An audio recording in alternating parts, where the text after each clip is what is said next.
Hi everyone, welcome back.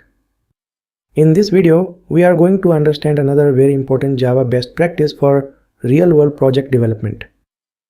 And that best practice is use switch expressions instead of switch statements to eliminate fall-through bugs. In Java, switch has been used for a long time to handle multiple branches based on a fixed value. For example, order status, payment type, employee level, ticket priority, or delivery mode. Now the problem with traditional switch statements is this. They depend on break statement to stop execution from falling into the next case. If a developer forgets one break, the code may continue into another branch by mistake. That is called fall through, and sometimes it is intentional, but very often it is an accidental bug. This is the real issue. A missing break may not produce a compilation error. The code still compiles, but the behavior becomes wrong at runtime. For example, suppose we want to decide a shipping charge based on delivery type. If the standard case forgets a break, the code may continue into the express case and assign the wrong charge. That kind of bug is very easy to miss during development. And in real-world projects, it can lead to wrong business output, wrong pricing, or incorrect workflow behavior. A better approach is to use switch expressions. Switch expressions are more modern and much safer for many cases. They return a value directly and they do not rely on manual break to prevent unwanted fall through. This makes the code cleaner and more predictable. Each branch clearly produces one result. The code becomes easier to read because the switch is now treated like a value producing expression, not a long control flow block. This improves the readability because the intent is clearer. It improves safety because accidental fall through is eliminated. And it improves maintainability because the code is shorter and less error prone. Now one important point, this best practice is especially useful when the switch is used to compute or return a value. If the logic is mainly value selection, switch expressions are usually a much better fit than old-style switch statements. So the simple rule is this. If you are using switch to decide and assign a value, prefer switch expressions because they are cleaner and help eliminate fall-through bugs. Now let us move to the hands-on example. To understand this best practice better, we will see both bad and good examples. Let us first look at the bad example.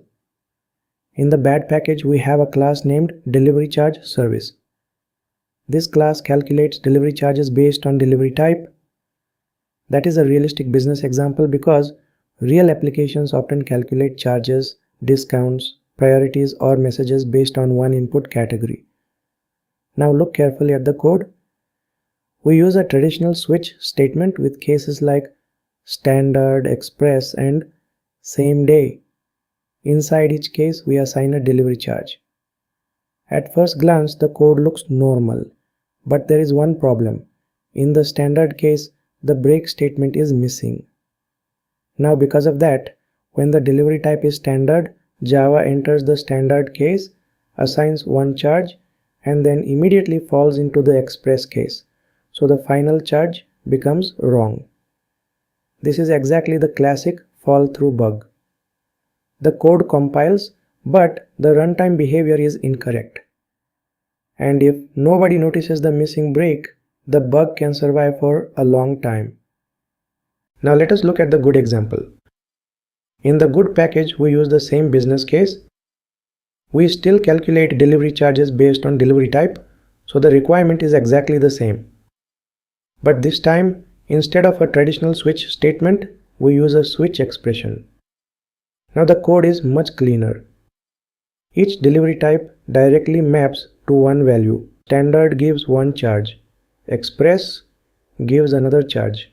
Same underscore day gives another charge. And the default branch returns a fallback value. There is no need for manual break. There is no accidental fall through. And the result is assigned directly from the switch expression.